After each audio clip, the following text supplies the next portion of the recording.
Hi, ഞാൻ Riyas bin Ubaid. രാത്രി സമയമേറെയായിട്ടും ഉറങ്ങാതിരിക്കുന്ന കുഞ്ഞുങ്ങളോട് അല്ലെങ്കിൽ ഭക്ഷണം കഴിക്കുവാൻ മടി കാണിക്കുന്ന കുഞ്ഞുങ്ങളോട് അമ്മമാർ പറയുന്ന സ്ഥിരം ഡയലോഗുകളാണ്: ഉറങ്ങാതിരുന്നാൽ അല്ലെങ്കിൽ ഭക്ഷണം കഴിക്കാതിരുന്നാൽ നിങ്ങളെ പിടിച്ചു കൊണ്ടുപോകുവാൻ മാക്കാച്ച് വരും, കാട്ടുമാക്കാൻ വരുമെന്നൊക്കെ. ഇത് കേട്ട് പലപ്പോഴും കുട്ടികൾ ഭക്ഷണം കഴിക്കുകയോ അല്ലെങ്കിൽ ഭയപ്പെട്ട് കിടന്നുറങ്ങുകയൊക്കെ ചെയ്യും. എന്നാൽ പലപ്പോഴും കുട്ടികളെ അടക്കിയിരുത്തുവാനോ കിടത്തിയുറക്കുവാനോ ഭക്ഷണം കഴിക്കുവാനോ ഒക്കെ ഇങ്ങനെയുള്ള ഇല്ലാ കഥകളൊക്കെ പറയുമ്പോൾ താൽക്കാലികമായിട്ട് ചിലപ്പോൾ ഗുണമൊക്കെ ലഭിക്കും.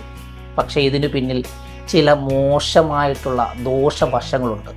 നമ്മൾ നിസ്സാരമായി പറയുന്ന ഇത്തരം കഥകൾ കുട്ടികളുടെ മനസ്സിൽ പതിയുകയും അതൊരു ഭയമായി മാറുകയും ചെയ്യും. പ്രത്യേകിച്ച് ചെറിയ പ്രായങ്ങളിൽ മാതാവിനെയും പിതാവിനെയും ഒക്കെ കുട്ടികൾ കൂടുതൽ വിശ്വസിക്കുന്നത് കൊണ്ട് തന്നെ രീതിയിലുള്ള സാങ്കല്പിക കഥകൾ കുഞ്ഞുങ്ങൾ വിശ്വസിക്കുകയും കുട്ടിയായിരിക്കുന്ന സമയത്ത് അവരുടെ മനസ്സിൽ പതിയുന്ന ഇത്തരം കാര്യങ്ങൾ അവരുടെ ആത്മവിശ്വാസത്തെ ബാധിക്കുകയും ചെയ്യും. കുഞ്ഞുങ്ങളിനി ഉറങ്ങുന്നില്ല എങ്കിൽ, ഭക്ഷണം കഴിക്കുവാൻ മടിയുണ്ട് എങ്കിൽ, കുരുത്തക്കേടൊക്കെ കാണിക്കുന്നുവെങ്കിൽ അതിന് യഥാർത്ഥ കാരണം കണ്ടെത്തി അതിന് പരിഹാരം കാണുകയാണ് രക്ഷിതാക്കൾ ചെയ്യേണ്ടത്. ഇനി കുഞ്ഞുങ്ങൾ കുറുമ്പ് കാട്ടുന്നതാണ് നിങ്ങളുടെ പ്രശ്നമെങ്കിൽ കുഞ്ഞുങ്ങളെ വിളിച്ച് അടുത്തിരുത്തി വളരെയേറെ സ്നേഹത്തിൽ അത് പറഞ്ഞു തിരുത്തുകയും എന്നിട്ടും കുറുമ്പ് കാട്ടുകയാണെങ്കിൽ അമിതമായി ദേഷ്യപ്പെടാതെ തന്നെ കുഞ്ഞുങ്ങളെ ശകാരിക്കുകയും ചെയ്യാം. അല്ലാതെ കാട്ടുമാക്കാനും കുട്ടിച്ചാത്തനും മാക്കാച്ചിയും പോക്കാച്ചിയും പറഞ്ഞ് ഒരിക്കലും കുഞ്ഞുങ്ങളെ ഭയപ്പെടുത്താതിരിക്കുക. കുസൃതിക്കും കുറുമ്പിനുമൊന്നും അതിരിടേണ്ടത് കുഞ്ഞുങ്ങളെ ഭയപ്പെടുത്തിക്കൊണ്ടാകരുത് എന്ന് ഓർമ്മപ്പെടുത്തലുമായി